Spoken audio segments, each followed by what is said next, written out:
بسم اللہ الرحمن الرحیم۔ السلام علیکم دوستو میں امید کرتا ہوں کہ آپ سب دوست خیریت سے ہوں گے۔ تو دوستو میری اللہ پاک سے دعا ہے کہ اللہ پاک آپ سب کو خیر و عافیت سے رکھے۔ تو دوستو سب سے پہلے شکریہ ان دوستوں کا جن دوستوں نے میرے چینل کو سبسکرائب کیا ہوا ہے۔ تو جو دوست نئے ہیں ان سے میری یہ گزارش ہے کہ وہ میرے چینل کو سبسکرائب کر لیں اور بن جائیں میرے چینل کے ممبر۔ دوستو آپ ویڈیو دیکھ رہے ہیں، ویڈیو کے نیچے ایک لال رنگ کا بٹن ہے، آپ نے اس کو دبا دینا ہے اور ساتھ والے بیل آئیکن کو بھی دبا دینا ہے اور آل پر کلک کرنا ہے تاکہ میں یوں ہی کوئی ویڈیو اپلوڈ کروں تو اس کا نوٹیفیکیشن آپ کو فوراً مل جائے۔ تو دوستو آج جو میں آپ کے لیے ایک وظیفہ لے کر حاضر ہوا ہوں، یہ ہے نوکری کے لیے خاص وظیفہ۔ 3 دن کے اندر نوکری مل جائے گی انشاءاللہ، بس ایک بار یہ عمل کر لیں۔ دوستو آئیں دیکھتے ہیں کہ اس وظیفے کو کیسے کرنا ہے۔ تو دوستو یہ ایک ایسا وظیفہ ہے کہ اس کو کرنے سے آپ کو جس قسم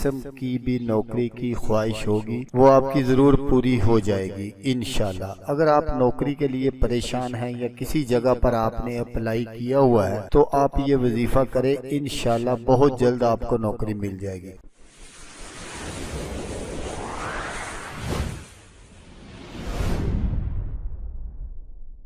تو دوستو جو بھی وظیفہ کریں اس کو یقین کے ساتھ کیا کریں، کیونکہ شک جو ہے وہ وظیفے کو ضائع کر دیتا ہے۔ نماز کی پابندی ضرور کریں کیونکہ نماز بھی ایک وظیفہ ہے۔ تو دوستو وظیفہ آپ نے جو کرنا ہے وہ یہ ہے کہ آپ نے بعد از نماز فجر سورۃ مدثر کو 7 مرتبہ پڑھنا ہے۔ اول آخر درود شریف 11 مرتبہ ضرور پڑھنا ہے۔ تو دوستو اگر آپ فجر کے بعد ایک ہی مرتبہ یہ سورۃ 7 مرتبہ نہیں پڑھنا چاہتے تو آپ اس کو تھوڑا کر کے بھی وقفے سے بھی پڑھ سکتے ہیں، لیکن یہ یاد رکھیں کہ آپ نے دن میں 7 مرتبہ سورۃ مدثر پڑھنی ہے اور 3 دن تک اس عمل کو بلا ناغہ کرنا ہے۔ انشاءاللہ اس وظیفے کی مدد سے آپ کا مسئلہ حل ہو جائے گا اور کہیں اچھی جگہ آپ کو نوکری مل جائے گی۔ تو دوستو اگر ویڈیو اچھی لگے تو آپ نے اس کو لائک اور شیئر ضرور کرنا ہے۔ ہو سکتا ہے آپ کو ضرورت نہ ہو، کسی اور دوست کو ضرورت ہو تو اس کا بھلا ہو جائے گا اور وہ دعائیں دے گا آپ کو بھی اور مجھے بھی۔ تو دوستو جیسا کہ میں آپ کو ہر ویڈیو میں کہتا ہوں، اس بار بھی کہوں گا کہ آپ نے اس ویڈیو کو دیکھا، اس کے لیے آپ کا شکریہ، دعاؤں میں یاد رکھیے گا۔ اللہ حافظ، اللہ حامی ناصر۔